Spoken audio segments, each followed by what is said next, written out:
Hello students, good morning again.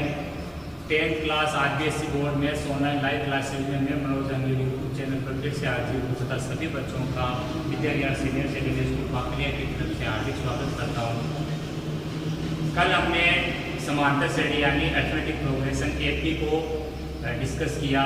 AP में आपके AP होती क्या है, एपी का व्यापक पद किस सूत्र से ज्ञात करते हैं, एपी के n पदों का योग कैसे ज्ञात करते हैं, एपी में 3 पद, 4 पद, 5 पद, 6 पदों का चयन किस टाइप से किया जाता है, 3 संख्या एपी में है तो कंडीशन क्या होती है। इसके अलावा अपने अगर प्रथम पद और सार अंतर देने पर अगर आगे के कुछ पद बनाने हैं अपने, ठीक है, तो उन पदों को हमने लिखना सीखा।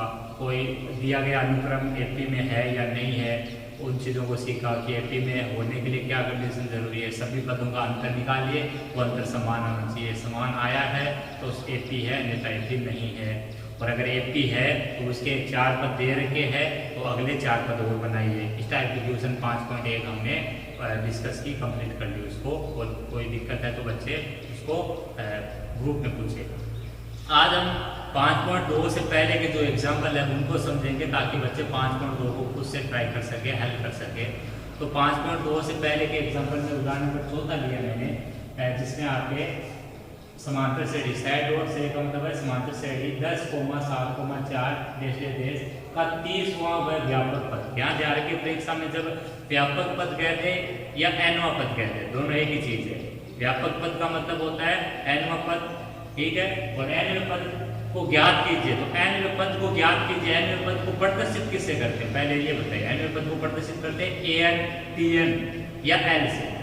अंतिम पद भी एनवाई पद होता है, तो एन, टीएन या एल, इसका मान चाहिए आपको। एनवे पद का मान चाहिए, यानी एन, टीएन या एल का मान चाहिए।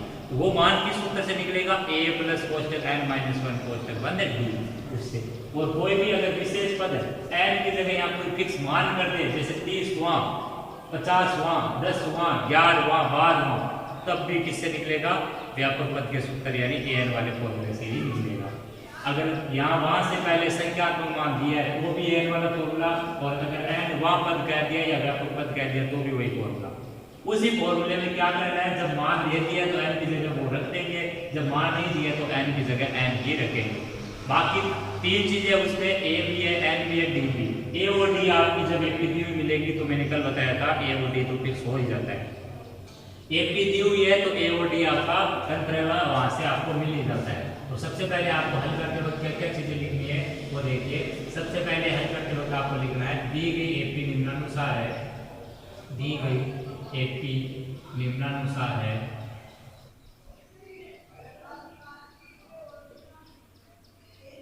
सबसे पहले एपी को लिख लो आप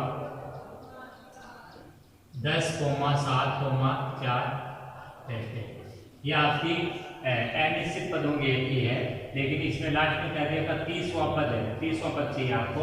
तो 30वां कहने का मतलब है इसने अभी अपने फिक्स कर दिया है कि 30 ही पद है, तो बाद में ये निश्चित पदों में हो जाएगी। अभी अगर इसमें कुछ नहीं कहे तो अनिश्चित अपने पदों की एपी है।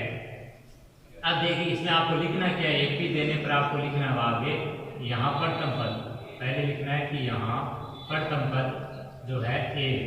प्रथम पद मैंने बताया था कि A1 होता है प्रदर्शित करने का तरीका और मान उसका होता है A, लेकिन A की जगह यहाँ पर लिखना है 10। वह दूसरी चीज लिखनी है सारवंतर। प्रथम पद लिख दिया, दूसरी चीज लिखनी है आपको सारवंतर। सारवंतर डी से प्रदर्शित होता है। डी का मान कैसे निकालना है, सूत्र मैंने बताया था A2 में से A1 घटाना है। ये आपका A1 है, ये A2 है, ये A3 है। तो A2 में से A1 को जब घटाओगे तो किसका मान मिल जाएगा आपको, सारवंतर का। तो 7 - 10 आपको घटाना और जोड़ना से आना चाहिए। 7 में से 10 घटाएंगे तो घटेगा बड़े में से, 3 बड़े के आगे का यानी -3। -3 सात अंतर आ चुका। अब अपने वह सबसे पहला केस है जिसमें आपका n कितना है, वह n बराबर 30 पर। n बराबर कितने पद है, 30 पर। तो अब आपको सूत्र लगाना है, फिर लिखना हम जानते हैं कि अब जो चीज ज्ञात करनी है उसी का फॉर्मूला 30वां पद ज्ञात करना है। तो वहां पद का मतलब है वहां पद ज्ञात कीजिएगा मतलब आप याद करोगे कि वहां पर एन वाला फॉर्मूला, अगर ये कहते हैं 30 पदों का योग, तो योग नाम आती है आपको एसएन का फॉर्मूला। ये दो चीजों में डिफरेंस याद रखना है कि वहां पद ज्ञात कीजिए या 30 पदों का योग ज्ञात कीजिए। तो योग का मतलब तो ऐसा नहीं है, एसएन के अलावा जो फॉर्मूला है अपना एक एन का ही। तो हम जानते हैं कि एपी का एन वहां पर एन बराबर क्या होता है ए प्लस कोष्टक एन माइनस 1 कोष्टक 1 डी। अब इसमें क्या करना आपको मान रखना है।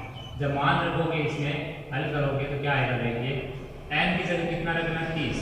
ये एक नंबर केस है, ये फर्स्ट स्थिति आपकी एक नंबर में आपको क्या ज्ञात करना था 30 वहां पर, तो एक नंबर में एन बराबर कितना लेते 30। जब अगला पद एन वहां पर ज्ञात करेंगे तो एन की जगह कितना रखेंगे एन ही रखेंगे। तो ए की जगह मान है अपना 10 प्लस एन की जगह आपका है 30 माइनस 1 गुणा डी का मान कितना आपका माइनस का 3 है। अब इसको हल करेंगे तो कितना आएगा, देखिए हल कैसे करना है, जोड़ का चिन्ह है गुणा का चिन्ह, तो पहले क्या हल होना है गुणा, लेकिन गुणा सबसे पहले हल करना है इसमें कोष्टक को। तो पहले कोष्टक हल करोगे तो कितना आएगा 29 को किससे गुणा करना है -3 से। पहले गुणा हल करना है, जोड़ नहीं करना। तो 29 का 3 से गुणा कर लो, कितना आ गया 87। तो 29 का 3 से गुणा करेंगे तो कितना आएगा 87। अब 87 आएगा, लेकिन इसका माइनस का इसका प्लस का टक्कर करके माइनस बनाए और प्लस माइनस से क्या बना माइनस। तो यहाँ 87 किसका बना है माइनस का। 29 गुणा -3 कितना हो गया -87 प्लस माइनस से टक्कर हो गया क्या बनेगा -87। तो 10 माइनस 87 कितना बन गया माइनस का 77। यानी 30वें पद का मान कितना है आपका माइनस का 77। -77 आने का मतलब है एपी में जो मान है एपी घटते हुए पदों की एपी है, यानी मान है वो घट रहा है, उन पदों की एपी आती है। अब आपको इसमें निकालना आगे एनवां पद। तो एनवां पद कैसे निकालेंगे वो समझिए आगे। एनवें पद के लिए यहाँ पर मैं केस दूसरा लगा रहा हूं, इतना तो आपको करना ही होगा। 2 नंबर केस में आपको लिखना है एपी का एनवां पद, वापस फॉर्मूला लिखोगे अर्थात एन की जगह एन रखेंगे। तो एन बराबर ए की जगह अपना कितना आया था, ए की जगह आया था आपका 10 प्लस एन की जगह एन रखना माइनस का वर्ग गुणा डी की जगह आपका माइनस का 3। अब इसको जब हल करोगे बच्चों तो कितना आएगा माइनस का 3 जब इससे गुणा होगा तो कितना आएगा माइनस का 3 है और माइनस माइनस कितना हो जाएगा प्लस, तो प्लस का 3। ठीक है, -3 को जब इससे गुणा करेंगे तो माइनस का 3 है, -3 को -1 से गुणा करेंगे कितना आएगा प्लस का 3। अब जब इनको सबको हल करेंगे तो 10 और 3 कितना हो जाएगा 13। तो ये आ जाएगा 13 - 3, अर्थात कि एनवां पद जो है उसका मान कितना आपका 13 - 3 है। ये आपका इसका आंसर है। एनवां पद या व्यापक पद दोनों में से किसी एक को कह दो आप, तो दोनों इसके आंसर आ चुके हैं। 30वां पद -77 और एनवां पद 13 - 3 है। इस टाइप के सवाल आपके 5.2। तो 5.2 का जो आपका पहला जो सवाल है उसमें इसी प्रकार से करना है। कभी पूछा जाएगा 16वां पद बताइए, कभी पूछा जाएगा 22वां पद बताइए, कभी पूछा जाएगा 30वां पद बताइए। तो आपको डायरेक्ट एन का फॉर्मूला लगाना है, एन की जो दे रखी है इसी प्रकार से सवाल को करने का तरीका रखना है और ए और डी का मान और एन का मान रख के सिंपल कैलकुलेशन करनी है आपको। अगला जो नए टाइप का सवाल इसमें मिलेगा वो आपको मिलेगा कि आपको एपी देके कहा जाएगा कि एपी का कौन सा पद 510 है, 520 है, 630 है, 640 है, 650 है। यानी आपको एपी देके ये पूछा जाएगा कौन सा पद, जब नाम आ जाए कौन सा पद आपका ये है, तो इसका मतलब आपको यहाँ पर याद रखना है, आपको वहां पर एन की वैल्यू चाहिए। किसकी वैल्यू चाहिए? एन की, स्मॉल एन की वैल्यू। और ये ध्यान रखिए कि स्मॉल एन का मान मैंने कल बताया था, हमेशा ही एन पदों की संख्या होती है, पदों की संख्या हमेशा धनात्मक पूर्णांक आएगी, इसके अलावा जो भी आती है वो आपकी गलत है। तो यहाँ पर आपको जैसे दूसरा एग्जाम्पल लेते हैं, इसका उदाहरण नंबर ये आपका 5 है बुक का। तो इसमें दे रखा है कि समांतर श्रेणी 3, 15, 27, 39 का कौन सा पद 639 है? का कौन सा पद है 639 है? ये आपको बताना है इसमें। ठीक है प्यारे बच्चों,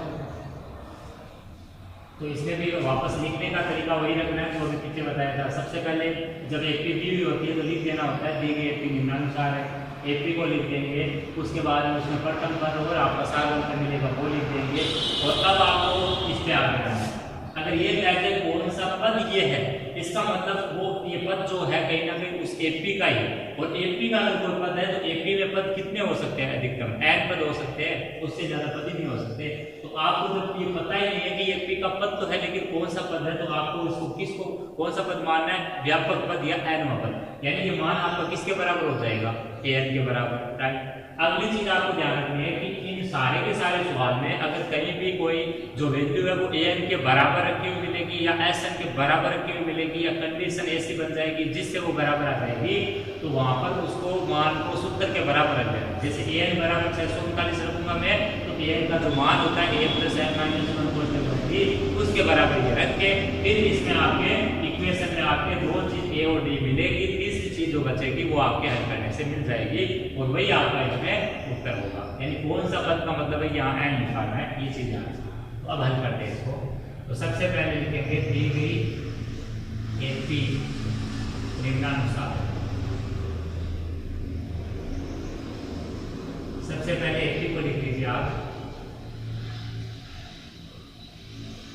एपी का मतलब है अरिथमेटिक प्रोग्रेशन यानी समांतर श्रेणी, और लास्ट पद है जो इसका वो है 639, ठीक है। का कौन सा पद 639 है, तो उसको पद को आपको नहीं पता है तो वो व्यापक पद है यानी एनवा पद है। एनवा पद मतलब है अंतिम पद, तो डॉट डॉट करके अंतिम में आपको क्या कर देना 639, ठीक है बच्चों। अब ये ध्यान रखिए कि कभी भी एपी बन के उसमें डॉट डॉट बीच में पद छोड़ के लास्ट में जो कोई पद लिखा हुआ मिला है तो वो अंतिम पद या व्यापक पद या एनवा पद होता है, उसका मान हमेशा सूत्र के बराबर रख के आपको हल करना है। ये मैं पहले से बता देता हूँ, सारे के सारे सवाल इसी फॉर्मूले पर काम करने वाले आगे वाले। तो यहाँ पर आप लिखेंगे हम प्रथम पद a बराबर या a1 बराबर a बराबर 3 व सारवंतर d बराबर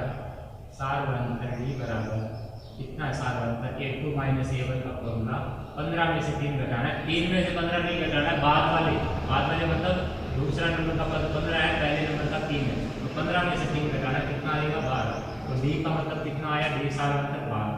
वह an का जो मान है वो आपको कितना है 639, ठीक है।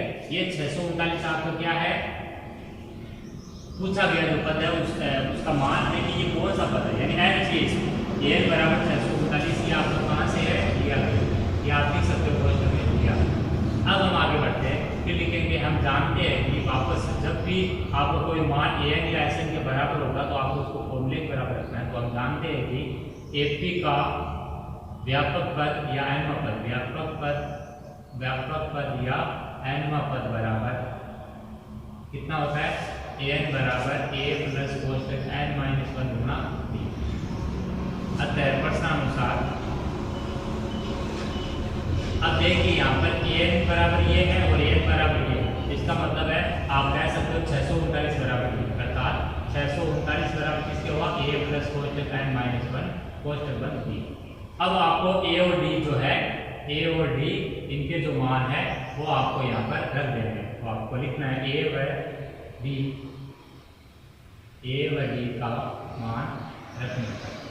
जब a और d का मान यहाँ पर रखोगे आप हल करोगे तो कितना आएगा समझिए, 639 बराबर a की जगह आपको रखना है यहाँ पर 3 प्लस कोष्टक n आपको याद करना है। यहाँ पे आप लिख सकते हो n बराबर ये और n बराबर आप ट्यूशन मार्क लगा दो। n आपको चाहिए जो चीज निकाले उसको ट्यूशन मार्क लगा के आप लिख सकते हो, नहीं लिखते हो तो भी कोई गलत नहीं है। थोड़ा d की वैल्यू आपकी 12। अब समझिए अब आपको हल कैसे करना है, अब हल कैसे करना वो समझिए। अब आपको 12 को वही तरीका की 12 को इस कोष्टक से पहले गुणा करना है, तो कितना आएगा 12 का n से गुणा 12 n बनेगा बच्चों, 12 + n नहीं बनेगा, 12 का 1 से गुणा 12 यहाँ पर बीच में फिर माइनस का -12, तो ये बन गया 12n - 3 प्लस का और माइनस का 12 कितना होगा हल होके माइनस का, इधर 639 चल रहा है। अब ये आपके ऐसा करते क्या होगी सरल समीकरण का हल कैसे करते हैं, चर को एक साइड अचर को एक साइड, तो 12n को आपको एक साइड ले लेना है और 639 और 9 को एक साइड कर लेना है। तो 12n को आपको धनात्मक रखते हुए इधर रखा है तो 9 इधर आएगा तो 639 + 9 639 में मल्टीप्लाई कितना आ जाएगा 648। तो 12 है 648 है, इसलिए n बराबर कितना आ जाएगा 648 बटा 12। ये कटने के बाद में आएगा 54। तो n बराबर कितना आ गया 54 का।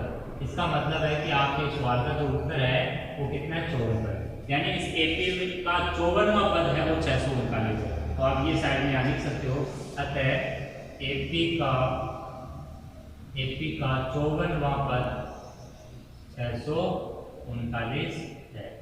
यहाँ पर जाकर आपका सवाल एंड होता है। ठीक है प्यारे बच्चों, अगला क्वेश्चन करते हैं नए टाइप का है, जिसमें आपको इसी टाइप का दिया हुआ है। अगला क्वेश्चन आपको कीजिए, ये एपी बना के लास्ट में एक पद दे दिया आपको 254 और कुछ है पदों की संख्या। तो ध्यान रखिए, जब पदों की संख्या पूछे या कौन सा पद पूछे तो n ही निकालना है। क्या निकालना है? n। कौन सा पद का मतलब भी वहां पर है वो कि कोई ना कोई पद ही होगा। जैसे 16वां पद है तो वो 16 क्या बता रहा है n का मान, तो यानी कौन सा पद है तो वहां पर भी आपको n निकालना है। और अगर 639 लेके लिख देता कि मैं पदों की संख्या ज्ञात कीजिए, फिर लिख देता कि पदों की संख्या ज्ञात कीजिए, इसका मतलब है वहां पर भी क्या ज्ञात करना है n। सेम इसी टाइप का सवाल है आपका उदाहरण नंबर 6, आप खुद से करने की कोशिश कीजिए।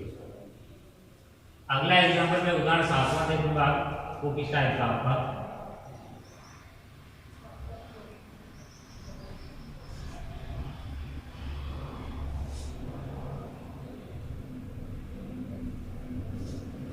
7th एग्जाम्पल देखते हैं आप।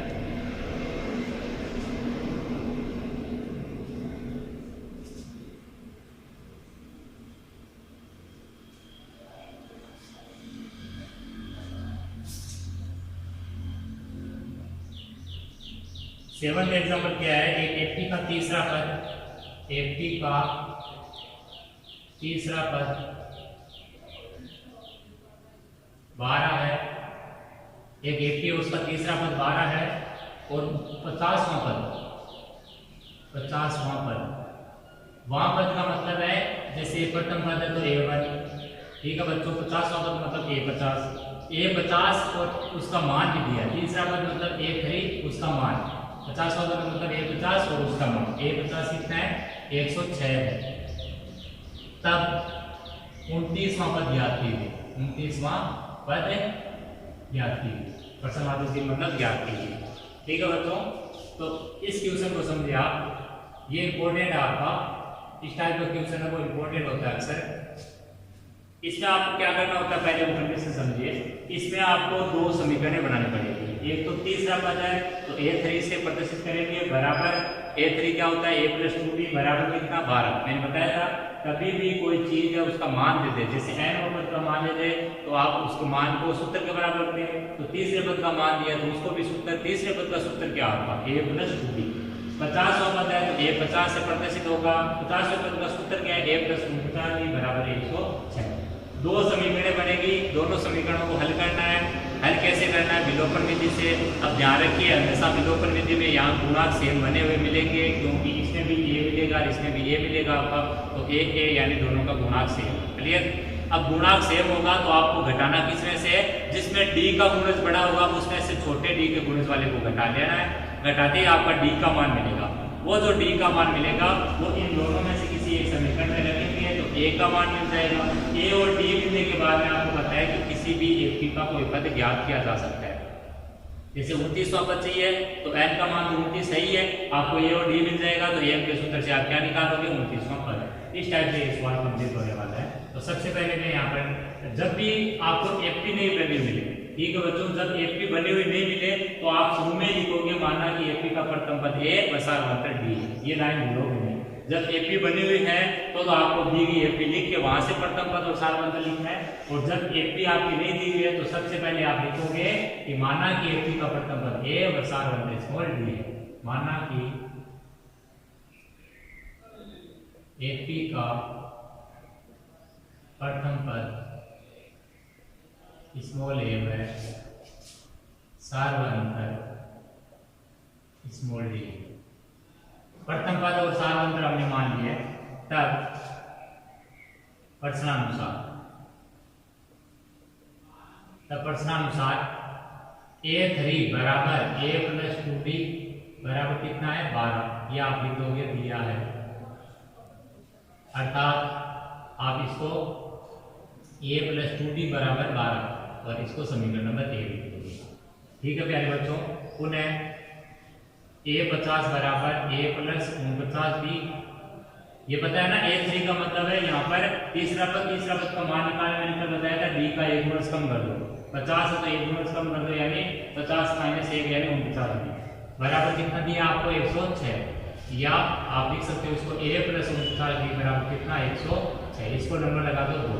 अब आपको मैंने बताया अभी विलोपन विधि से समीकरणों को हल करना है हमेशा यहाँ पर इस टाइप के समीकरण, और A और A यहाँ गुणज सेम है तो आपको घटाना है। घटाना किसमें से, जिसमें D के आगे बड़ा लगा हुआ है मान, उसमें से D के आगे बड़ा 49 है या 2 है, 49 कौन से समीकरण में, दूसरे में, तो आपको लिखना है समीकरण 2 में से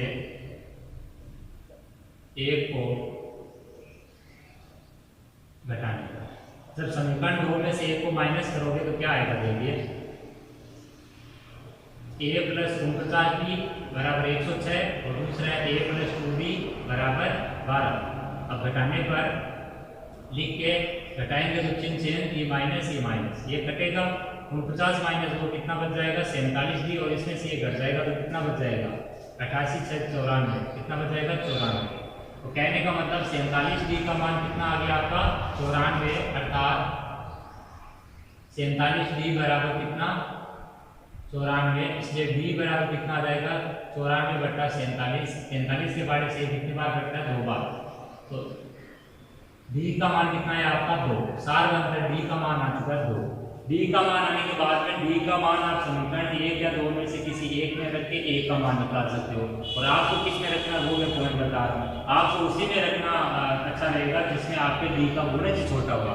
छोटा गुणज छोटी कैलकुलेशन, बड़ा गुणज बड़ी कैलकुलेशन, तो आप छोटी कैलकुलेशन जाओगे इसलिए समीकरण 1 में, बड़ी चाहते हो तो इसी में रखते हो।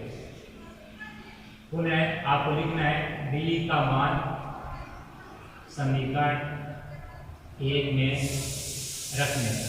जब D का मान समीकरण 1 में रखेंगे आप तो क्या आएगा, देखिए A प्लस 2 गुणा 2 बराबर 12 या A प्लस 4 बराबर 12, इसलिए A बराबर कितना आ जाएगा 12 माइनस 4 बराबर 8।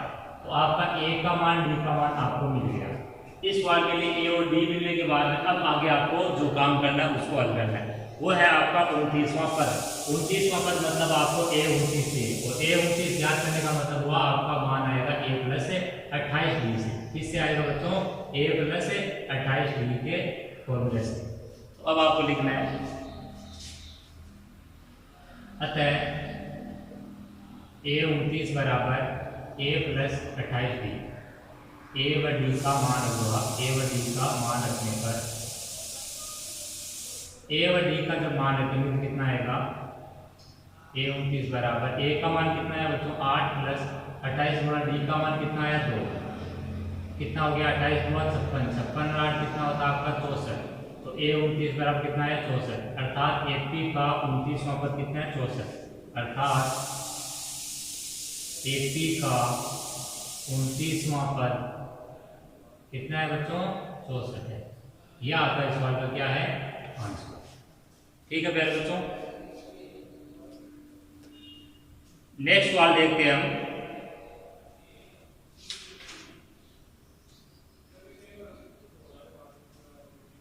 तो इस अपने वीडियो में इतना ही लेंगे आज के लिए। अगले जो सवाल अब बच गए बाकी वो अगली क्लास में करेंगे, तो इन सवालों को वापस मिलाइए और 5 मिनट 2 में इस टाइप के जो सवाल है शुरू के पहला दूसरा तीसरा उनको हल कीजिए और उनकी फोटो है वो ग्रुप में शेयर कीजिए। ठीक है बच्चों, आज की इस क्लास में इतना ही, धन्यवाद।